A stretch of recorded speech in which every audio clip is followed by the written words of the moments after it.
Okay, good morning, friends. Good morning, you guys. Good morning, you all. How are you today? I hope you guys fine today. Still good, healthy, and strong, like a normal kid. Okay, today we're gonna learn about FPB. Kalau kemarin kita sudah menjelaskan tentang penerapan KPK, bagaimana fungsi KPK, bagaimana menjelaskan tentang KPK. Sekarang saya menjelaskan tentang penerapan FPB pada aplikasi sehari-hari. Oke, ya. FPB itu adalah faktor persekutuan terbesar. Apa itu faktor? Faktor adalah hasil bagi atau bilangan yang dapat membagi suatu angka. Contohnya 4 adalah faktor dari 8 karena 8 bisa dibagi habis oleh 4. Jadi 8 bagi 4 habis kan ya, 2. 3 adalah faktor dari 12. Kenapa? Karena 12 bisa habis dibagi oleh 3. Faktor juga bisa didapat dari bentuk perkalian. Contohnya 4 kali 5 dengan 20. Itu artinya 4 dan 5 adalah faktor dari 20. Kenapa? Karena 20 bisa habis dibagi oleh 4 dan 5. Begitu juga 3 kali 7 21. Jadi faktornya adalah angka yang di sini ya. Ini adalah faktornya. 3 dan 7 adalah faktor dari 21. Kenapa? Karena 21 habis dibagi 3 dan 7. Ya. Begitu seterusnya. Faktor persekutuan. Sekarang masuk ke persekutuan. Faktor persekutuan adalah faktor yang dimiliki oleh 2 atau lebih angka yang sama. Contohnya 4 adalah faktor dari 8 dan 4 juga adalah faktor dari 16. Kenapa? Karena 8 dan 16 sama-sama habis dibagi oleh 4. Maka 4 adalah faktor yang dimiliki oleh 2 angka, yaitu angka 8 dan angka 16. Maka disebutnya itu adalah faktor persekutuan. Jadi faktornya sama. Jadi persekutuan itu adalah sesuatu yang sama. Yuk kita cari faktor. Bagaimana mencari faktor? Mencari faktor dari suatu angka. Jadi saya contohkan sini mencari faktor itu dengan menggunakan tabel perkalian. Oke, contoh faktor dari 12. 12 itu bisa kita bentuk dari perkalian berapa saja. 1 kali 12, 2 kali 6, 3 kali 4, 4 kali 3, 5 nggak bisa, nggak ada 5 kali berapa. 6 bisa kali 2, 7 nggak ada, 7 kali berapa sama 15 nggak ada, 8 tidak ada, 9 juga tidak ada, 10 juga tidak ada. Cukup sampai di situ. Nah, yang ada pasangan-pasangan inilah disebut dengan faktor. Nah, ini faktor dan ini juga faktor. Ya, yang ini bukan faktor. Maka faktor dari 12 adalah, kita urutkan dari yang kecil. 1, 2, 3, 4, 6 dan 12. Ya kan? Ini tidak usah berulang. 3-nya ada 2 kali, tapi tidak perlu berulang. Jadi faktor dari 12 adalah ya ini, ya.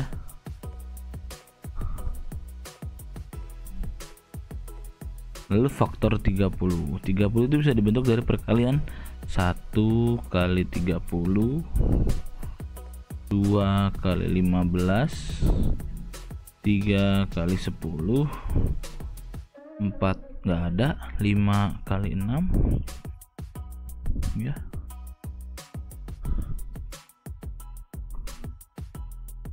6 kali 5, 7 nggak ada, 8 nggak ada, 9 nggak ada, 10 kali 3.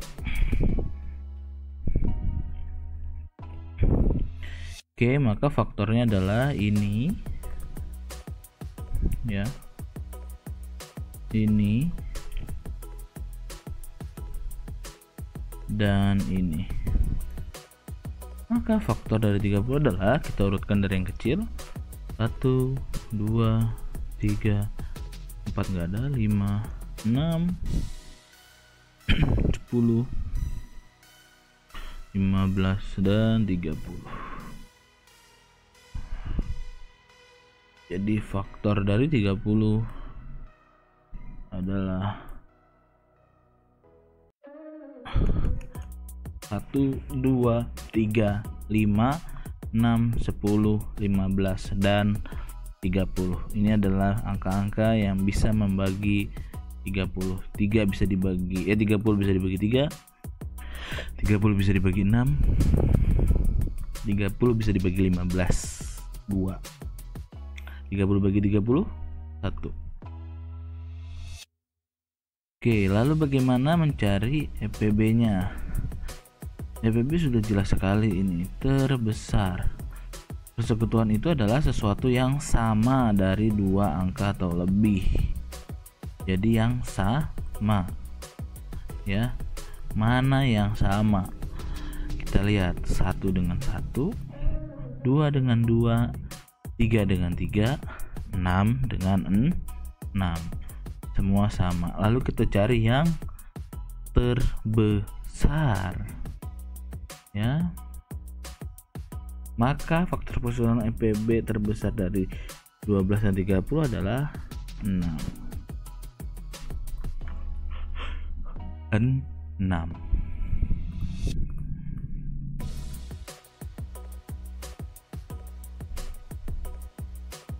Lalu bagaimana kita menggunakan ini pada kehidupan sehari-hari? Contohnya, seorang pedagang mempunyai 12 apel. Ada 12 apel dan 30 buah salak.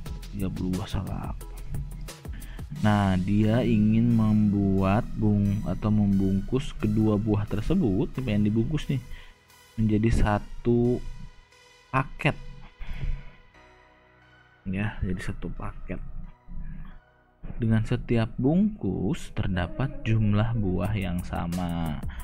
Maksudnya jumlah buah yang sama di sini adalah kalau ada 5 apel dan 3 salak, maka setiap bungkus isinya 5 apel dan 3 salak gitu. Kan beda angkanya, nggak mungkin jumlahnya persis sama, 5 dengan 5 nggak mungkin. Itu berbeda, tapi jumlah per kantongnya adalah sama. Ya, jadi misalnya apelnya 2 per kantong, salaknya misalnya ada 6 ya. Kita taruh di sini 3, 4, 5, 6. Jadi satu bungkus ada, contohnya ada 6 apel dan 2 dan salak 2 ya. Nah, karena tadi kan ada 12 buah dan 30, maka kita perlu tahu faktor dari 12 dan faktor dari 30. Faktor dari 12 itu seperti ini dan faktor dari 30 seperti ini. Nah, faktor terbesarnya berapa atau FPB-nya? FPB-nya adalah 6. Jadi kita dapat membuat kemasan atau buah dapat dikemas ke dalam 6 bungkus dengan isi yang sama banyak. Jadi diperlukan 6 bungkus kantong untuk dapat membungkus apel dan salak yang dipunyai oleh pedagang. Nah, masing-masing kantong isinya berapa? Karena 6 kantong dan FPB itu adalah faktor, maka 6-nya kita bagi menjadi pembagi. Ada berapa salak? Ada 30 buah salak, maka 30 dibagi dengan 6. 30 salak dibagi 6 bungkus sama dengan 5 salak setiap bungkus. Ada 12 apel dibagi dengan 6 bungkus, maka ada 2 apel setiap bungkus. Benar tidak?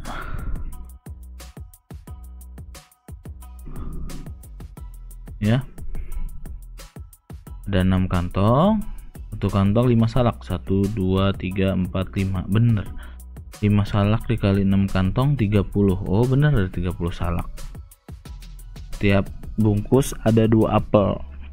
2 2 2 2 2 2. Apakah benar ada 12 semuanya? 2 kali 6 12. Maka setiap satu bungkus berisi 5 salak dan 2 buah apel sama banyak. Setiap kantong isinya sama banyak kan? Nah, jadi FPB untuk mencari bungkusnya berapa banyak yang bisa dibuat. Sementara untuk mencari isinya kita bagi satu persatu dengan FPB-nya. Dalam hal ini FPB-nya 6 bungkus.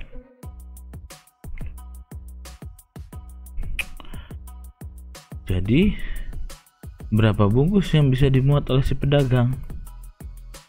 6 bungkus. Ada berapa banyak apel dalam satu bungkus? Jadi 12 apel dibagi 6 bungkus sama dengan 2 apel setiap bungkus. Ada beberapa banyak salak dalam satu bungkus. 30 salak dibagi 6 bungkus sama dengan 5 salak setiap bungkus. Apakah ada perbedaan jumlah buah dalam satu bungkusnya?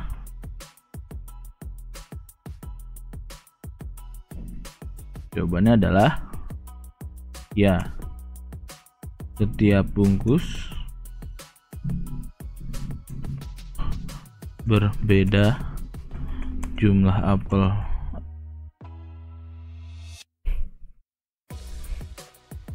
Berisi 2 apel dan 5 salak.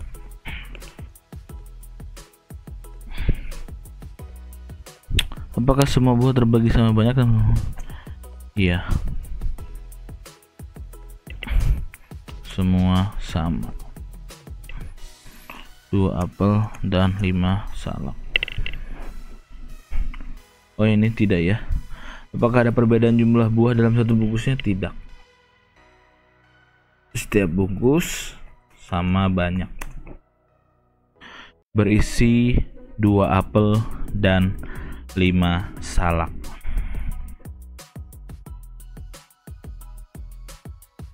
Oke. Ya. Itu saja yang bisa saya berikan. Setelah itu, kerjakan latihan yang saya sediakan pada Google Form.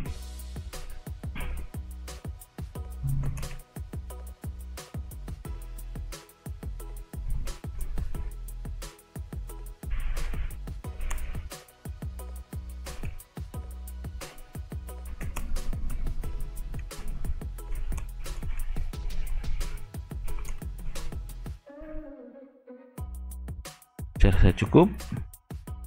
Thank you for today. See you when I see you. Bye bye.